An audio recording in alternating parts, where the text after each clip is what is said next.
ओवैसी का सड़क पर नमाज और बकरा ईद पर बड़ा बयान, मद्रास हाईकोर्ट का कुर्बानी पर बड़ा फैसला। दुनिया के मुसलमान हुए एकजुट, गाय को राष्ट्रीय पशु घोषित करने की मांग। पुनीत ने पुलिस को सूचना दी कि कोई व्यक्ति उसके घर के बाहर मांस फेंक गया है।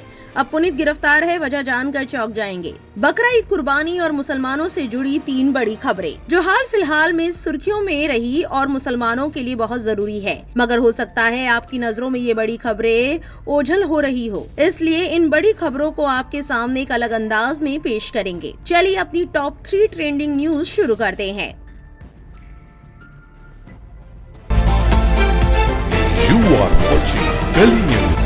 सबसे पहले खबर है मद्रास हाईकोर्ट के बड़े फैसले की। दरअसल मद्रास उच्च न्यायालय ने राज्य में बकरीद के दौरान या किसी भी अन्य दिन गाय या बछड़े के कुर्बानी पर पूरी तरह पाबंदी लगा दी है। न्यायमूर्ति GR स्वामीनाथन और न्यायमूर्ति V लक्ष्मी नारायणन की अवकाशकालीन पीठ ने इस संबंध में बहुत अहम आदेश जारी किया। मद्रास हाईकोर्ट ने तमिलनाडु में बकरीद के दौरान या किसी भी अन्य दिन गाय या बछड़े के वध पर पूरी तरह से रोक लगा दी है। जस्टिस GR स्वामीनाथन और जस्टिस V लक्ष्मी नारायणन की अवकाश पीठ ने ये रोक का आदेश देते हुए कहा कि इस जनहित याचिका में विचार करने लायक सवाल ये है कि क्या बकरीद के मौके पर उन जगहों पर गायों और बछड़ों की कुर्बानी दी जा सकती है जिन्हें बुचड़खाना घोषित नहीं किया गया है। सार्वजनिक जगहों पर गायों के वध को रोकने वाली एक जनहित याचिका को स्वीकार करते हुए पीठ ने कहा कि हम इस रीट याचिका को स्वीकार करते हैं और तमिलनाडु सरकार को ये निर्देश देते हैं कि वो ये सुनिश्चित करे कि बकरीद की पूर्व संध्या पर या किसी भी अन्य दिन किसी भी गाय या बछड़े का वध न हो। कोयम्बटूर के रहने वाले के सूर्या प्रशांत ने जनहित याचिका दायर की थी। उन्होंने कहा कि याचिका इसलिए दायर करनी पड़ी क्योंकि उनकी शिकायत थी कि बकरीद के मौके पर कुर्बानी देने के उद्देश्य से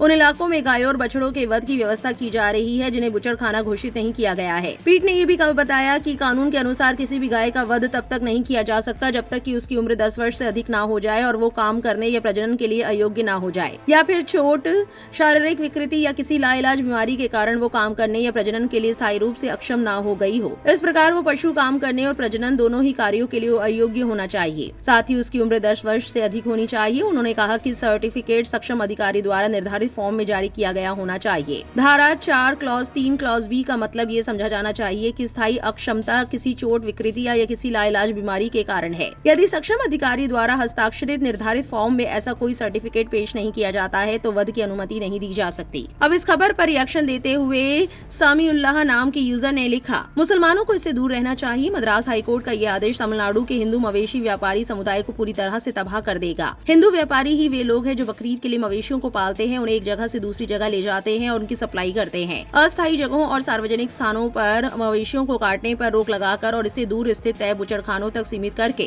कोर्ट ने असल में उनकी पूरी सप्लाई चेन को ही ठप कर दिया है। हजारों हिंदू परिवार जो इस मौसमी व्यापार पर निर्भर है, उन्हें अब भारी मात्रा में बिना बिका माल, ट्रांसपोर्ट का भारी खर्च, पैसों का नुकसान और व्यापार के ठप होने जैसी समस्याओं का सामना करना पड़ेगा, जबकि खरीदारों पर इसका कोई असर नहीं पड़ेगा। उबैदुर रहमान नाम के यूजर ने इस खबर पर टिप्पणी करते हुए लिखा, अदालत को गायों की खरीद बिक्री पर भी प्रतिबंध लगा देना चाहिए। मुसलमान इस प्रतिबंध की मांग कर रहे हैं। अदालत को सभी उम्र की गायों के वध पर हर समय के लिए पूरी तरह पाबंदी लगा देनी चाहिए। दूसरी बड़ी और जरूरी खबर शुरू करते हैं। दूसरी खबर कुछ ऐसी है कि नफरतियों की जबान पर ताला लग गया है। देश भर के मुसलमानों ने ईद से पहले ही गाय को नेशनल एनिमल बनाने की मांग की है और लगातार ये मांग पूरे देश में तेज होती जा रही है। ईद पर भी नमाज के बाद लोग जमा हुए और उन्होंने आवाज उठाई कि गाय को नेशनल एनिमल घोषित किया जाए। देहरादून में ईद उल अजहा के अवसर पर नमाज अदा करने के बाद एक अलग ही दृश्य देखने को मिला जब ईदगाह परिसर में मुस्लिम सेवा संगठन के कार्यकर्ताओं ने गाय को राष्ट्रीय पशु घोषित करने की मांग उठाई। इस पहल का नेतृत्व संगठन के उपाध्यक्ष आकिब कुरैशी ने किया, जिनके साथ बड़ी संख्या में कार्यकर्ता मौजूद रहे। नमाज के बाद कार्यकर्ताओं ने हाथों में प्ले कार्ड लेकर शांतिपूर्ण तरीके से अपनी मांग को सामने रखा। प्ले कार्ड्स पर गाय को राष्ट्रीय पशु घोषित करने से संबंधित संदेश लिखे हुए थे। आकिब कुरैशी ने इस मौके पर कहा कि गाय भारतीय संस्कृति और सभ्यता का एक महत्वपूर्ण प्रतीक है। उन्होंने कहा कि देश के ग्रामीण जीवन और अर्थव्यवस्था में गाय की अहम भूमिका रही है। दूध, गोबर और अन्य उत्पादों के माध्यम से लाखों लोगों की आजीविका का साधन भी बनी हुई है।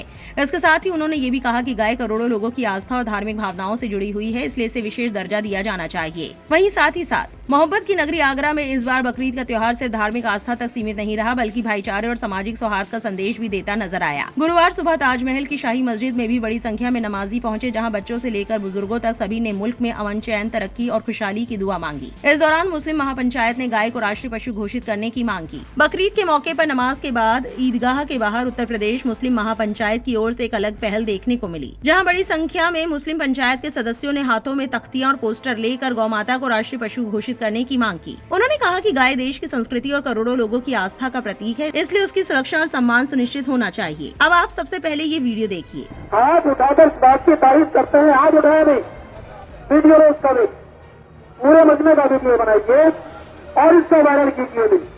हम अपनी हुकूमत से ये मुतालबा करते हैं, प्रदेश की हुकूमत से भी, सेंटर की हुकूमत से भी, कि गाय को राष्ट्रीय पशु का दर्जा दीजिए। मैं बोलूंगा गाय को आप कहिए कि राष्ट्रीय पशु का दर्जा दीजिए, गाय को राष्ट्रीय पशु का दर्जा दीजिए, गाय को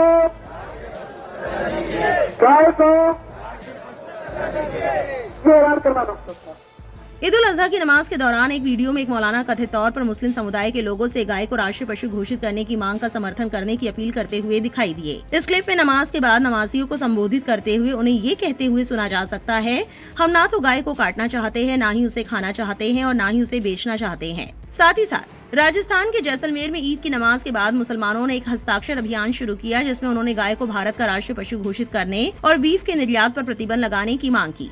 ये राज्यव्यापी प्रदर्शनों का हिस्सा था, जिसके तहत राष्ट्रपति और प्रधानमंत्री नरेंद्र मोदी को भेजे जाने के लिए ज्ञापन तैयार किए गए। चलिए अब बढ़ते हैं तीसरी बड़ी जरूरी खबर की तरफ, जो कि नमाज और कुर्बानी से जुड़ी हुई है। देश में पिछले काफी समय से सड़कों पर नमाज पढ़ने को लेकर विवाद होता आ रहा है। हाल ही में बकरीद के मौके पर यूपी के सीएम योगी आदित्यनाथ ने भी धमकी भरे अंदाज में कहा था कि सड़कों पर नमाज नहीं पढ़ी जाएगी।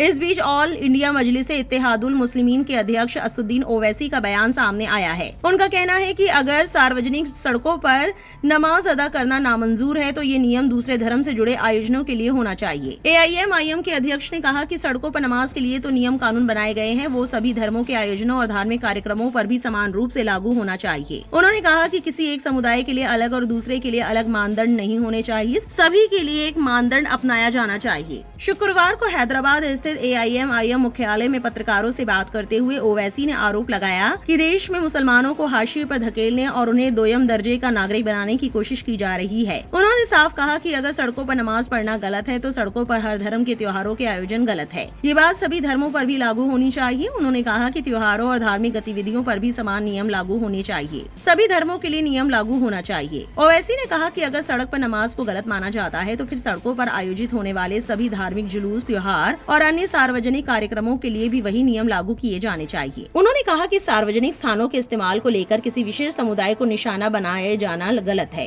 इसके साथ ही उन्होंने ये भी कहा कि अगर किसी के त्योहार पर मांस की दुकानें बंद होने की मांग की जाती है तो रमजान के महीने में पूरे 30 दिन तक शराब की सभी दुकानें बंद की जानी चाहिए।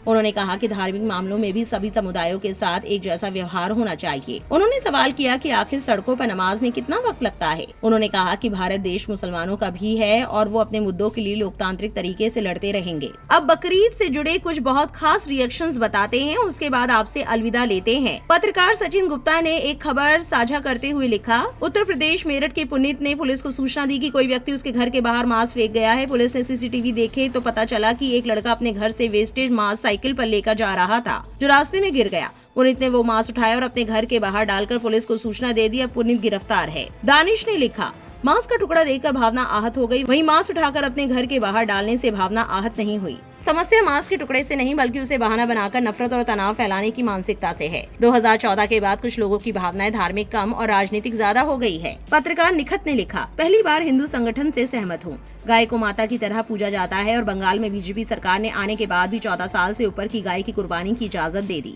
बल्कि साफ तौर पर नियमों में होना चाहिए था कि गाय की कुर्बानी बिल्कुल नहीं होगी। निखत ने अपने एक और एक्स पोस्ट में लिखा, कहा जा रहा है कि देखा इस बार मुसलमानों ने सड़क पर नमाज नहीं पढ़ी। अरे मुसलमान सड़क पर नमाज पढ़ना ही नहीं चाहता। सरकार ने एक मैदान का इंतजाम कर दिया, एक जगह का इंतजाम कर दिया तो वहीं सुकून से शांति से नमाज पढ़कर निकल गए। ना किसी के घर के बाहर हल्ला किया और ना किसी दूसरे धार्मिक स्थल पर जाकर गाना बजाना किया। मोहम्मद सलमान ने एक्स पर एक पोस्टर शेयर किया जिसमें लिखा था, मैं जीव हूँ मांस नहीं, हमारे प्रति नजरिया बदलिए, होली पर खाए बकरीद पर नहीं, ईद उल अजहा मुबारक। एक और यूजर ने लिखा, कोई नारेबाजी नहीं, कोई झगड़ा नहीं, कोई डीजे नहीं, कोई उकसावा नहीं, कोई हुड़दंग नहीं। केवल भारत में ही करोड़ों मुस्लिम ईदगाह व मस्जिद में इकट्ठा हुए, 2 रकत नमाज पढ़े और खुशबू बिखेरते हुए घर को चल दिए। इसे कहते हैं मजहब इस्लाम। बाकी आपकी क्या राय है इस खबर को लेकर हमें कमेंट सेक्शन में जरूर लिखें और ऐसी और जरूरी अपडेट्स के लिए हमारे चैनल को सब्सक्राइब करना ना भूलें।